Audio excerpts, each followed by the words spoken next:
श्रम विभाजन एवं जाति प्रथा। यह प्रस्तुत पाठ बाबा साहब के विख्यात भाषण एनिहिलेशन ऑफ कास्ट से लिया गया है। चूंकि यह भाषण जाति पाति तोरक मंडल लाहौर में सन 1936 ईस्वी में अध्यक्षीय भाषण के तौर पर तैयार किया गया था, किंतु क्रांतिकारी दृष्टि से आयोजकों की पूर्णतः सहमति न बनने के कारण इसे नहीं पढ़ा जा सका, मतलब यह भाषण को नहीं दिया गया। बाद में अंबेडकर जी ने इसे स्वतंत्र किताब का रूप दे दिया। इस पाठ का हिंदी में अनुवाद ललई सिंह यादव द्वारा किया गया है। डॉक्टर भीमराव अंबेडकर का जन्म 14 अप्रैल 1891 ईस्वी को मध्य प्रदेश के महू नामक गांव में एक दलित परिवार में हुआ था। दलित होने के कारण उनके बचपन में उन्हें काफी यातनाएं झेलनी पड़ी थी, प्रताड़नाएं झेलनी पड़ी थी। हालांकि जाति के आधार पर छूत अछूत ऊंच नीच यह कुरीति जो है हजारों वर्षों से चलती आ रही है। जैसे गुरुद्रोण सिर्फ अर्जुन दुर्योधन आदि पांडव को कौरवों को पढ़ाने का काम करते थे, शस्त्र विद्या देने का काम करते थे। वहीं एकलव्य जो है छुप छुप कर भी ज्ञान लिए थे, तो उसकी प्रतिभा को छिपाने के लिए गुरु दक्षिणा के तौर पर उससे अंगूठा काटकर मांग लिया जाता है। तो यह कुरीति हमारे समाज में हजारों वर्षों से चलती आ रही है। हालांकि अंबेडकर जी ने यह साबित कर दिखाया है कि दलित को भी यदि शिक्षा पाने का अवसर मिले तो वह काफी सफल हो सकते हैं।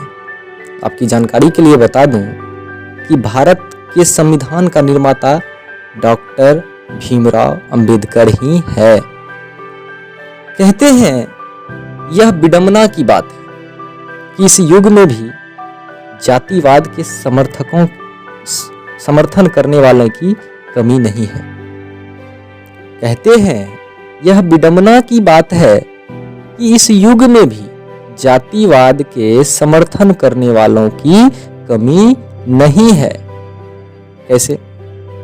तो जातिवाद के समर्थकों का मानना है कि इस आधुनिक सभ्य समाज कार्य कुशलता यानी कोई काम को अच्छे ढंग से करने की कला, उसी को कार्य कुशलता कहते हैं।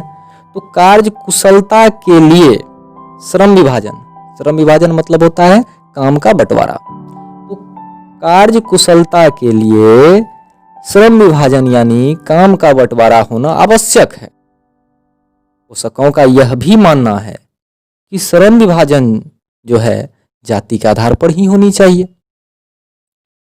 इसमें बाबा साहब को यह आपत्ति है कि यह जाति के आधार पर श्रम विभाजन स्वाभाविक विभाजन नहीं है, क्योंकि यह विभाजित वर्गों को एक दूसरे की अपेक्षा ऊंच नीच भी करार देती है, जो भारत को छुड़ाकर विश्व के किसी भी देश में ऐसा नहीं पाया जाता है।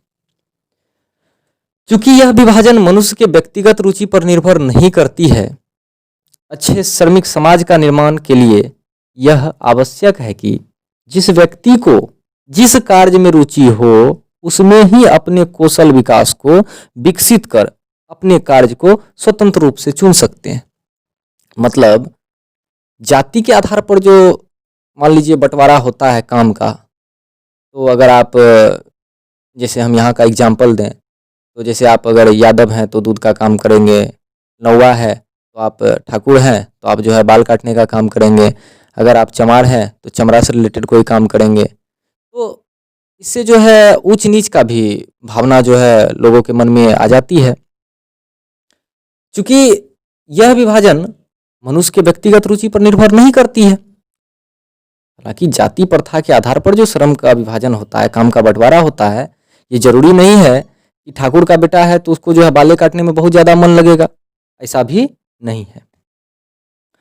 या यादव का बेटा है तो दूध ही बेचेगा, या ब्राह्मण का बेटा है तो वो वेद या पूजा पाठ ही करेंगे, ऐसा जरूरी नहीं कि उसमें उसको रुचि लगे। तो इसलिए यह विभाजन मनुष्य के व्यक्तिगत रुचि पर निर्भर नहीं करती है। अच्छे श्रमिक समाज का निर्माण करने के लिए यह आवश्यक है कि जिस व्यक्ति को जिस कार्य में रुचि हो उसमें ही अपने कौशल विकास को विकसित करनी चाहिए। जैसे मान लीजिए हम कोई कास्ट के हैं और हमारा काम मान लीजिए है कि बाल काटना या दूध बेचना, लेकिन हमारी रुचि ना बाल काटने में है ना दूध बेचने में है, ना नाई का काम करने में है ना ग्वाला का काम करने में है। हमारी रुचि दोनों में नहीं है। हमारी रुचि तीसरे काम में है, जैसे पढ़ाने में या वेद पढ़ने में। अब तो टीचर जो होता है शिक्षक बनने में, तो हमारी रुचि इसमें है तो हम इसमें करेंगे। ये स्वतंत्रता होनी चाहिए।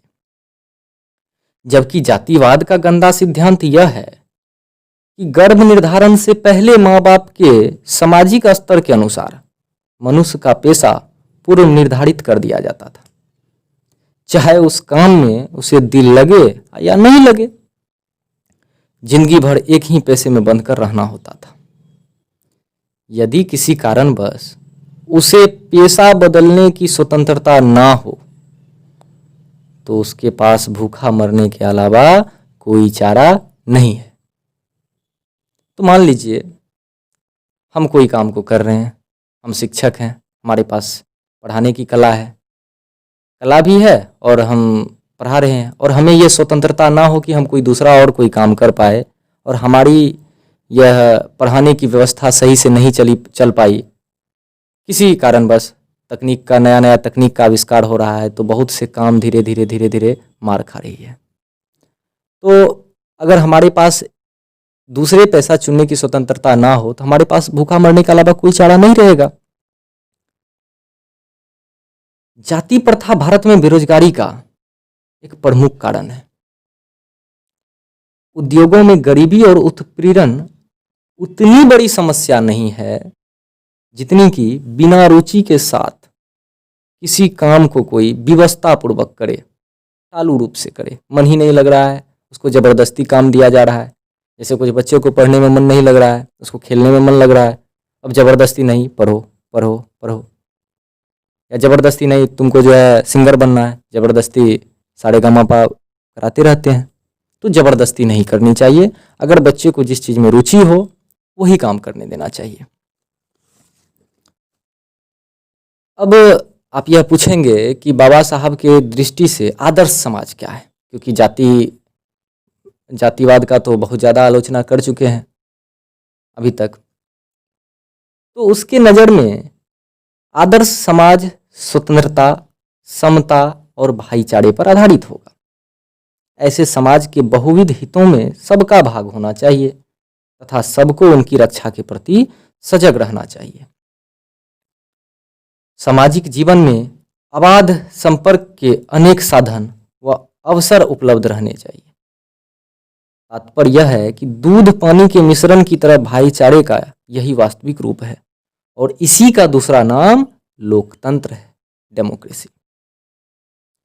क्योंकि लोकतंत्र केवल शासन की एक पद्धति नहीं है। लोकतंत्र मूलतः सामूहिक के जीवनचर्या की एक रीति तथा समाज के सम्मिलित अनुभवों के आदान प्रदान का नाम है। इसमें यह आवश्यक है कि आप अपने साथियों के प्रति श्रद्धा व सम्मान का भाव हो।